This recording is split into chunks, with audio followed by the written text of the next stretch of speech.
안녕하세요. 미국 피츠버그 신학교의 구약학 교수인 제롬 F.D. 크리치 교수는 요수아 7장의 제목을 다음과 같이 붙였습니다. 이스라엘을 향해 타오르는 하나님의 진노. 왜 그렇게 붙였는지는 이제부터 요수아 7장을 통해서 생각을 해볼 수 있겠습니다. 우리가 7장에 들어가면서 다시 한번 되짚어 보아야 할 부분이 있습니다. 그것은 여호수아와 함께 가나안 정복 전쟁을 해 나가고 있는 이스라엘 백성들은 출애굽 2세대라고 하는 점입니다. 그들은 1세대와는 달랐을 것입니다. 한국인들이 이민을 가장 많이 갔던 미국의 사례를 보면 1세대와 2세대가 큰 차이를 보였다고 합니다. 1세대는 한국인이라는 정체성을 갖고 개척자로서의 삶을 살았다면 2세대는 한국인도 아니고 그렇다고 미국인도 아닌 정체성의 혼란을 겪었다고 합니다. 2세대는 1세대와 같을 수 없었던 것입니다. 이처럼 출애굽 2세대도 1세대와는 달랐습니다. 그러했기에 하나님께서는 그들이 여리고성을 차지하면서 얻게 된 전리품을 하나도 취하지 못하게 하셨던 것입니다. 1세대의 믿음이 아니라 2세대 그들의 믿음을 요구하신 것입니다. 우선 여호수아 7장의 이 내용을 한번 살펴보겠습니다. 여호수아 7장은 마치 소설의 플롯과 같이 구성되어 있는데요. 일반적인 소설의 플롯, 발단, 전개, 위기, 절정, 결말의 순으로 한번 구분해 보겠습니다. 첫째, 발단입니다. 그 발단은 바로 아간의 범죄였습니다. 유다 지파 중 세라의 증손자였고 삽디의 손자이며 갈미의 아들이었던 아간은 하나님의 명령을 어기고 전리품 중에 일부를 취했습니다.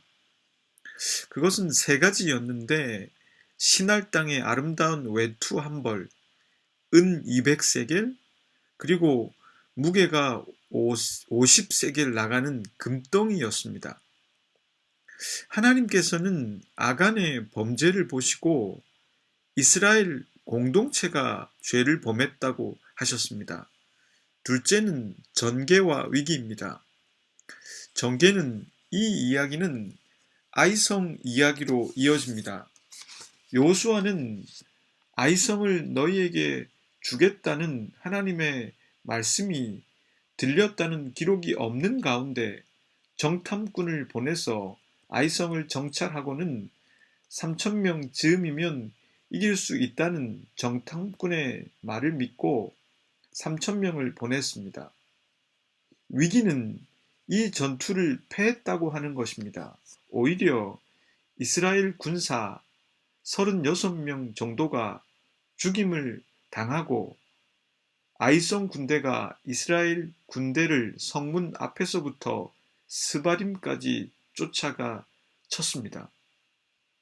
그렇게 함으로 이스라엘 백성들은 마음이 녹아서 물같이 되어 버렸습니다. 셋째는 절정입니다. 여호수아는 이 패전을 겪고는 옷을 찢고 장로들과 함께 여호와의 궤 앞에서 엎드려 머리에 티끌을 뒤집어 쓰고 기도했습니다. 그는 이 기도 속에서 이렇게 되면 하나님의 이름이 어떻게 되겠는가 하면서 하나님께 이 패전에 대해서 아뢰게 됩니다. 하나님께서는 그에게 응답하셔서 다시 한번 이스라엘이 범죄했다고 말씀하시며 전리품 중에 도둑질을 한 것이 있다고 하셨습니다. 그리고 제비를 뽑아 그것을 감춘 사람과 그의 가족을 찾아내고 심판하라고 명하셨습니다. 넷째는 결말입니다. 기도 후 여호수아는 하나님의 명령에 따라서 제비를 뽑아 아간을 찾아냅니다. 그리고 그와 그의 가족들과 그의 모든 가축들을 이끌고 아골 골짜기로 가서 돌로 쳐서 죽이고 불사르게 됩니다. 그 후 그 위에 돌 무더기를 쌓았습니다. 그때서야 하나님께서는 맹렬한 진노를 그치셨습니다. 이 성경이 쓰여질 당시까지도 그곳의 이름을 아골 골짜기라 불렀습니다. 하나님께서 주신 이 본문을 가지고 저는 플롯에 따라 네 가지를 생각해 보고자 합니다. 첫째는 발단 부분에서 아간의 범죄에 관해서입니다. 본문 1절의 말씀입니다. 이스라엘 자손들이 온전히 바친 물건으로 말미암아 범죄하였으니 이는 유다 지파 세라의 증손 삽디의 손자 갈미의 아들 아간이 온전히 바친 물건을 가졌습니다. 여호와께서 이스라엘 자손들에게 진노하시니라. 1절 말씀에서 보면 범죄한 것이 아간이라고 구체적으로 명시되어 있긴 하지만 그 시작에서 범죄한 주체가 아간 개인이 아니라 이스라엘 자손들이라고 되어 있습니다. 그렇다면 성경은 범죄한 주체를 아간으로 한정하지 않고 넓혀 이스라엘로 보고 있다는 뜻인데 그들이 무슨 죄를 저질렀을까요? 범죄하였으니라고 번역된 히브리어 동사 마알이라고 하는 단어를 영어 성경인 NRSV 버전에서는 이렇게 옮겼습니다. broke face. 그러니까 그들이 저지른 죄는요, 믿음을 깨뜨렸다는 것이었습니다. 그런데 믿음을 깨뜨린 건 아간 한 사람만이 아니라 이스라엘이라고 명시했습니다. 이것은 연대 책임을 의미하는 것입니다. 1절에서는 구체적으로 누가 전리품을 취했는지 명시하고 있습니다. 바로 아간이지요.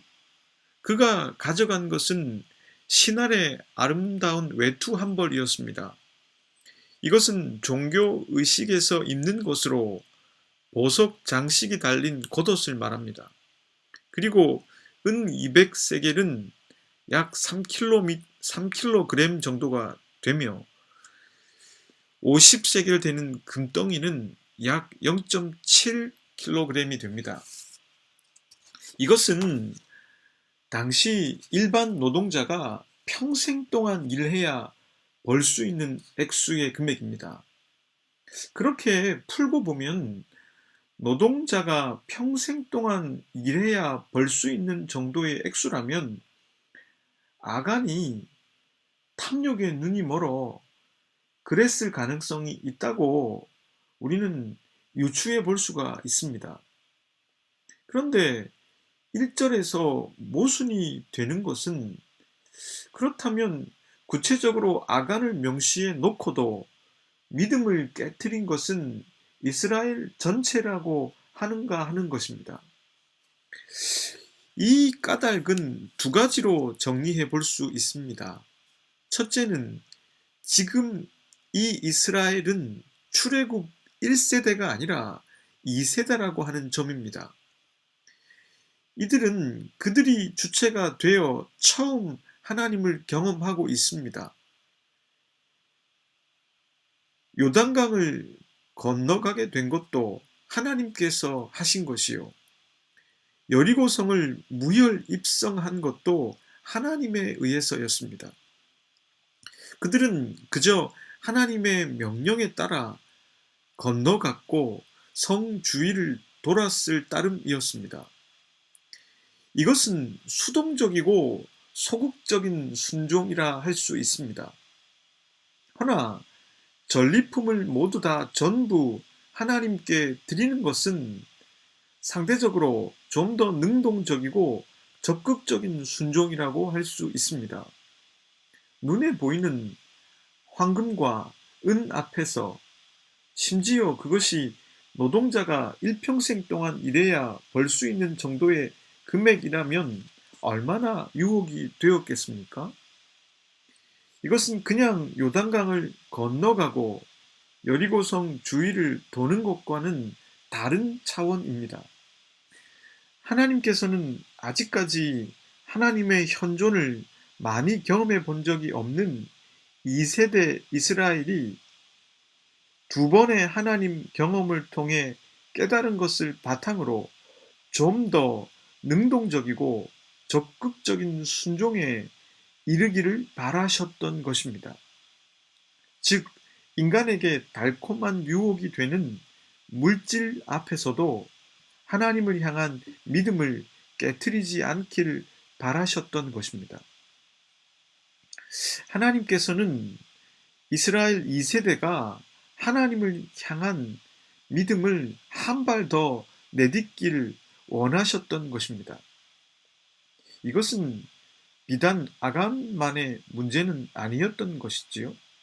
둘째는 보다 더 직접적인 요인이라 할 수 있는데, 당시 고대 근동 지방에서는 무엇보다 통합과 상호 의존을 중요한 가치로 여겼다는 점입니다. 한 집단은 단일체로 결속되어져 있었습니다. 그랬기에 한 개인의 행동을 집단과 분리되어 생각하지 않았습니다. 개인의 자유보다는 전체의 이익을 더욱 중시하는 사회였던 것이지요. 그런 사회 속에서 아간의 범죄 행위는 전체 이스라엘의 문제로 취급해서 연대 책임을 지는 모습을 갖고 있었던 것입니다. 둘째는 전개와 위기에 해당하는 부분인데요. 이스라엘이 아이성 전투를 준비하고 패전에 이르게 됩니다. 본문 2절부터 5절까지의 말씀입니다. 여호수아가 여리고에서 사람을 베델 동쪽 벳아원 곁에 있는 아이로 보내며 그들에게 말하여 이르되 올라가서 그 땅을 정탐하라 하매 그 사람들이 올라가서 아이를 정탐하고 여호수아에게로 돌아와 그에게 이르되 백성을 다 올라가게 하지 말고 2~3천 명만 올라가서 아이를 치게 하소서. 그들은 소수이니 모든 백성을 그리로 보내어 수고롭게 하지 마소서 하므로 백성 중 3천 명쯤 그리로 올라갔다가 아이 사람 앞에서 도망하니 아이 사람이 그들을 36명쯤 쳐 죽이고 성문 앞에서부터 스바림까지 쫓아가 내려가는 비탈에서 쳤으므로 백성의 마음이 녹아 물같이 된지라.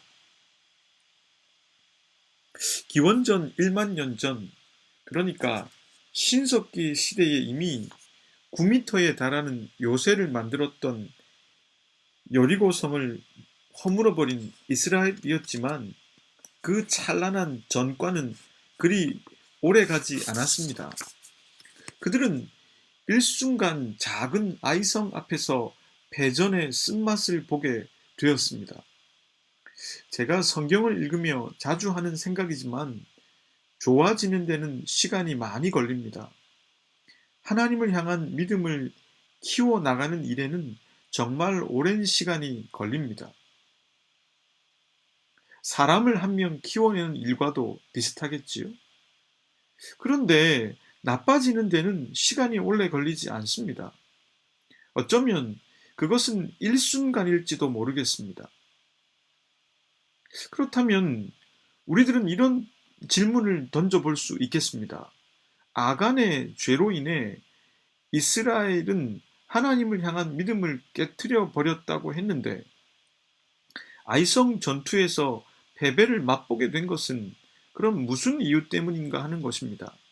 단순히 아간의 죄로 인해서 연대의 책임을 지고 있는 이스라엘 또한 범죄했다고 할 수 있겠지만 그렇게만 말하기에는 본문이 주는 단서를 놓치는 것만 같습니다.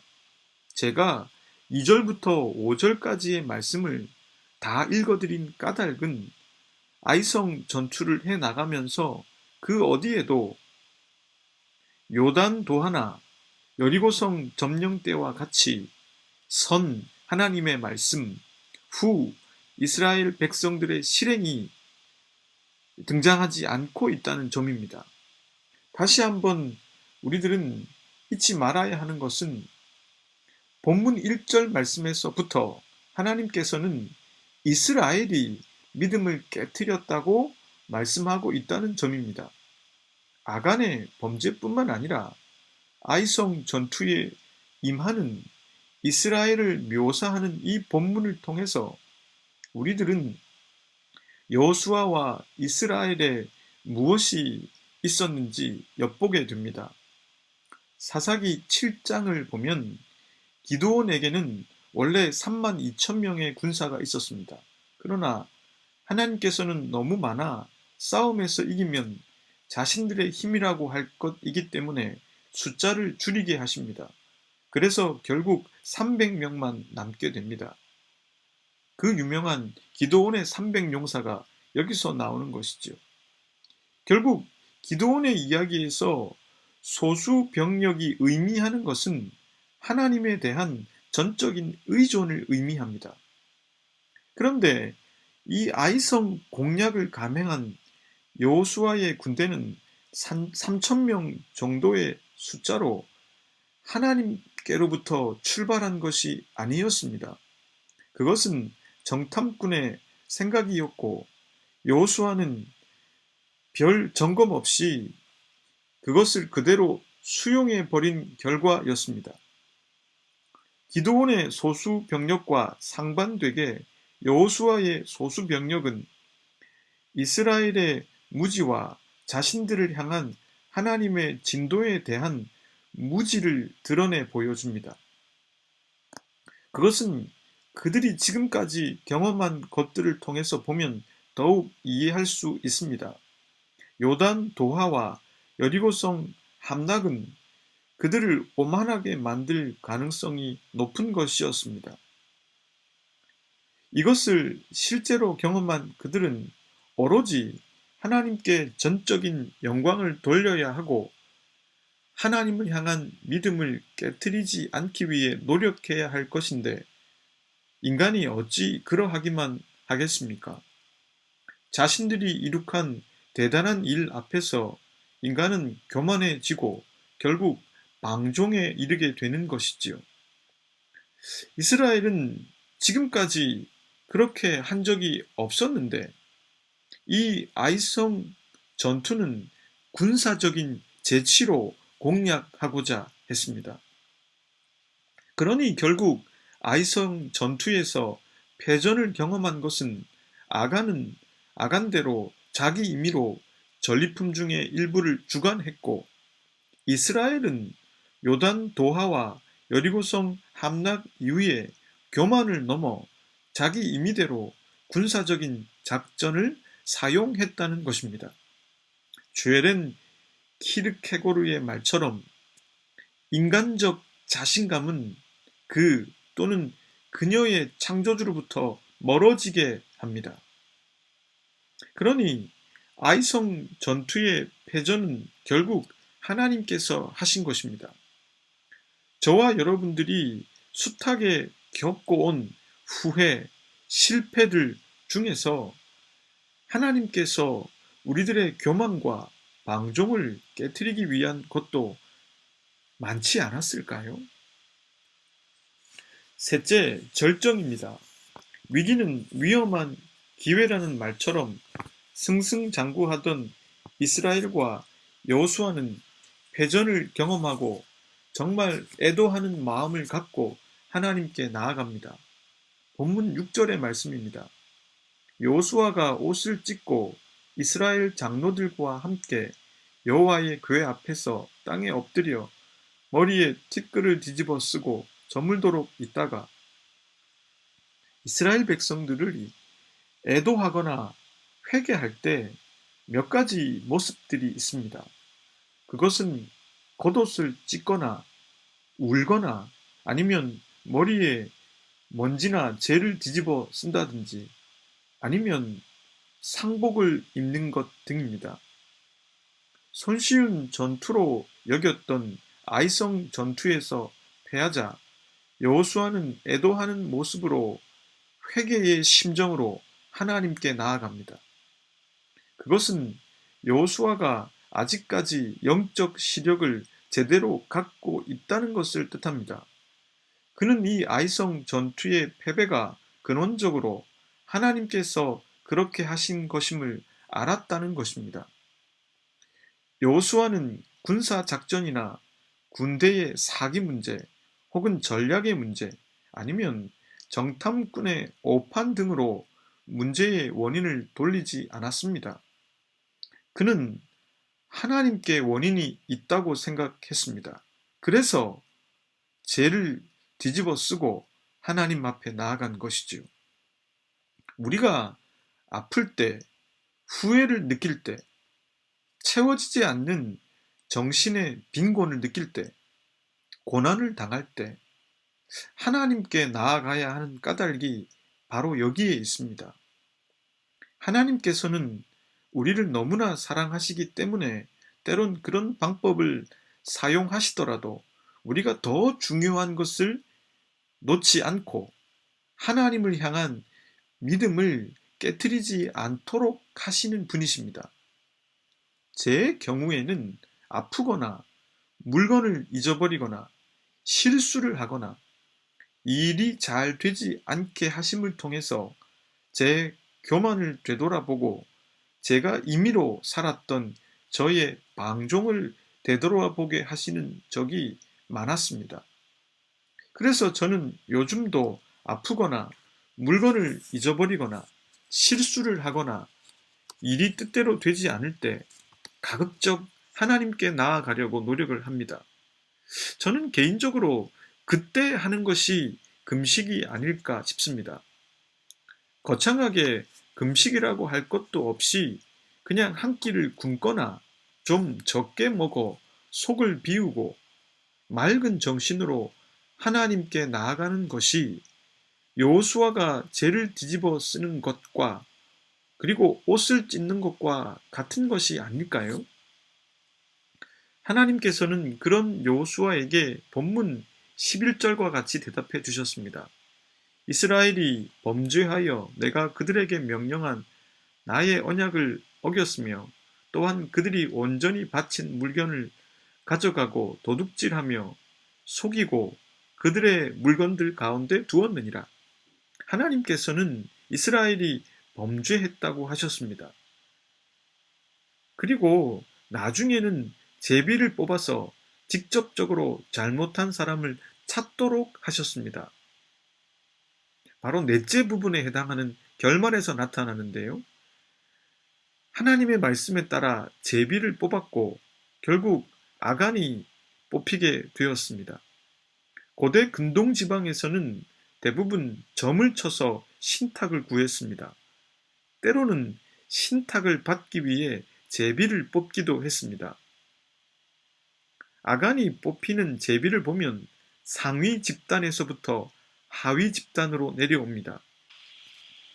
12지파 중에서는 유다지파가, 다음으로 유다지파 중에서는 세라의 족속이, 그리고 세라의 족속 중에서도 삽디의 가족이, 그리고 삽디의 아들들 중에서 갈미가, 그리고 갈미의 아들들 중에서 아간이 뽑혔습니다.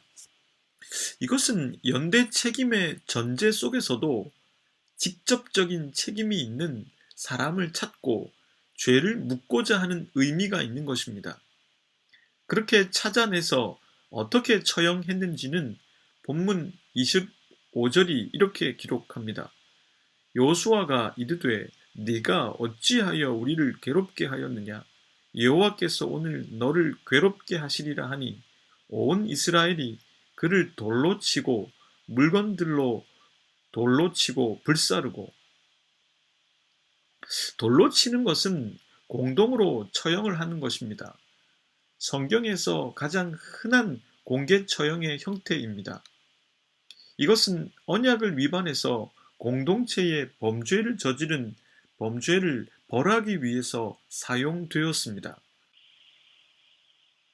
이 방법은 공개 처형의 형태를 취하고 이스라엘 백성들이 직접 돌을 던졌습니다. 그랬기에 그 사형수가 어느 돌에 맞아 죽었는지 알 수 없었습니다. 이 때문에 죽음에 대한 책임을 지지 않아도 되었습니다. 그리고 성경은 26절로 이어집니다. 그 위에 돌 무더기를 크게 쌓았더니 오늘까지 있더라. 여호와께서 그의 맹렬한 진노를 그치시니 그러므로 그곳 이름을 오늘까지 아골 골짜기라 부르더라. 이스라엘 백성들이 요단 도하를 기억하고 기념하기 위해서 돌 무더기를 쌓았던 것처럼 이번에도 아골 골짜기에 돌 무더기를 쌓았습니다. 아골은 괴로움이라는 뜻인데 이스라엘 백성들의 입장에서 보자면 이 아골 골짜기에 쌓은 돌 무더기는 흑역사입니다. 요단 도하는 자랑스럽고 찬란한 역사이지만 이 아골은 흑역사라는 것이지요. 요단 도하의 돌 무더기는 정면 교사의 메시지를 주는 곳이라면 아골 골짜기의 돌 무더기는 반면 교사의 메시지를 전해줍니다. 어느 민족이나 자신들의 역사를 기록해 감에 있어서 왜곡이 있기 마련이고 지우고 싶은 흑역사를 빼거나 빼고 싶은 것이 사실입니다. 저는 아직 독일은 방문해 본 적이 없는데 언제 기회가 닿는다면 꼭 독일을 방문해 보고 싶습니다. 그 이유 중에 하나는 바로 독일은 자신들의 흑역사를 고스란히 남겨 후대의 반면 교사의 메시지를 전해주고 있기 때문입니다. 2차 세계대전의 장면 중에 가장 충격적인 장면은 연합군이 독일로 들어갔을 때 부엔발트 강제 수용소에서 목격한 장면이었을 것입니다. 뼈만 앙상하게 남은 폴란드인, 그리고 시체 더미로 쌓여있는 유대인들을 발견한 것이지요. 그들은 살아있어도 인간이라기보다는 거의 산송장에 가까웠습니다. 이 부엔발트 수용소에는 약 25만 명의 죄수가 거쳐갔고 또 5만 6천 명 정도가 사망했습니다. 문명화된 유럽에서 20세기에 어떻게 이런 일이 일어날 수 있는가 싶을 정도의 일이었기에 당시 연합군도 믿지 못했을 정도라고 합니다. 이 부엔발트 수용소는 독일의 입장에서 보자면 지우고 싶은 흑역사일 것입니다. 허나 그들은 그곳을 있는 그대로 보존했고 그곳에는 억울하게 죽은 폴란드인들을 추모하는 돌판이 있습니다. 흑역사가 있었던 장소를 은폐하고 삭제하지 않고 고스란히 보존해서 후대의 자손들에게 반면 교사의 메시지를 주고자 했던 독일인의 선택이 저는 좋습니다. 실패한 곳에서 희망이 다시 시작될 수 있기 때문입니다. 비록 이스라엘이 패전을 경험한 곳이지만 이곳에서 다시 시작할 수 있습니다. 그리고 이 돌 무더기를 보면서 다음 세대들은 이 역사를 반복하지 안아야 하겠다는 다짐을 할 수도 있습니다. 호세아 2장 15절은 다음과 같이 말씀합니다. 거기서 비로소 그의 포도원을 그에게 주고 아골 골짜기로 소망의 문을 삼아 주리니 그가 거기서 응대하기를 어렸을 때와 애굽 땅에서 올라오던 날과 같이 하리라. 이 말씀은 범죄한 이스라엘에게 심판을 말씀하신 뒤 곧바로 회복을 말씀하시는 가운데 나오는 말씀입니다. 이 아골 골짜기가 바로 그 아골 골짜기입니다. 이스라엘이 실패해서 흑역사로 남아버린 그곳에서 하나님께서는 소망의 문을 열어가시는 분이십니다. 내가 무너진 자리, 내가 교만했던 자리, 내가 방종했던 자리, 후회하는 자리, 이 자리에서 희망이 시작될 수 있다는 것입니다. 아골 골짜기가 소망의 문이 되는 경험을 저와 여러분들이 해볼 수 있었으면 좋겠습니다. 아간의 문제는 단순한 탐욕의 문제만이 아닙니다. 그 탐심으로 인해서 하나님을 향한 믿음마저도 깨트려 버렸다는 것입니다. 한 인간의 탐욕의 문제가 아니라 그것으로 인해서 하나님과의 관계마저도 깨트려 버렸다는 것입니다. 아간은 멋대로 해도 된다는 교만과 방종에서 표출된 행동을 일삼았고 결국 하나님의 권위를 무시했습니다.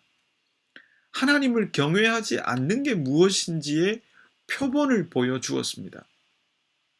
아간은 물질적 이익을 기대함으로써 유혹을 받았고 이 세상의 즐거움을 소유하기 위해서 자신의 영혼을 위험에 빠뜨렸습니다.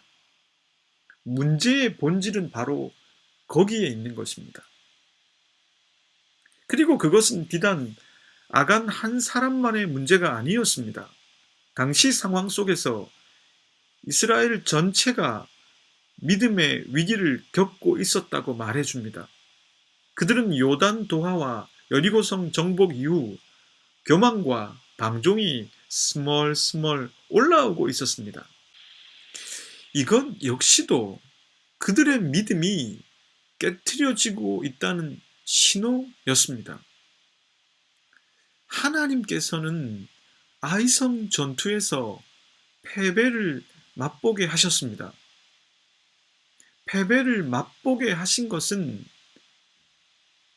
바로 그와 같은 그들의 모습을 알도록 하기 위한 하나님의 촉구였습니다. 이게 진정한 사랑이 아니겠습니까? 가장 중요한 것을 덜 중요한 것 때문에 너무 쉽게 타협하고 무시하는 죄에 대해서 그냥 넘어가 버리는 것은 사랑이 아닌 것이지요. 이 사랑이 저와 여러분들을 정조준하고 있습니다. 그러하기에 가급적 가장 중요한 것은 쉽게 타협하지 마십시오. 그리고 혹 타협했다면 아골 골짜기가 소망의 문이 된다는 것을 잊어버리지 마시고 그 아골 골짜기에서 다시 일어나 새로운 시작을 해보시기를 바랍니다. 같이 기도하겠습니다. 하나님, 부끄럽지만 솔직하게 고백해보면 저희들 속에도 아간의 모습이 많이 있습니다. 이 세상에 새롭고 좋은 것에 대한 열망이 저희들에게 있습니다. 때로는 그걸 위해서 가장 중요한 것마저도 쉽게 타협하고 거부할 때가 있습니다. 그리고 오늘 본문에 나오는 이스라엘의 모습도 저희들이 고스란히 갖고 있습니다. 실제로는 하나님이 주신 은총인데 저희가 잘나서 그렇게 된 것인 양 교만하고 망종할 때가 있습니다. 주님, 저희들의 죄를 용서해 주십시오. 그리고 그 돌무더기 위에서 다시 시작할 수 있게 해 주십시오. 아골골짜기가 소망의 문으로 바뀌는 것을 경험하게 해 주십시오. 예수 그리스도의 이름으로 기도드립니다. 아멘.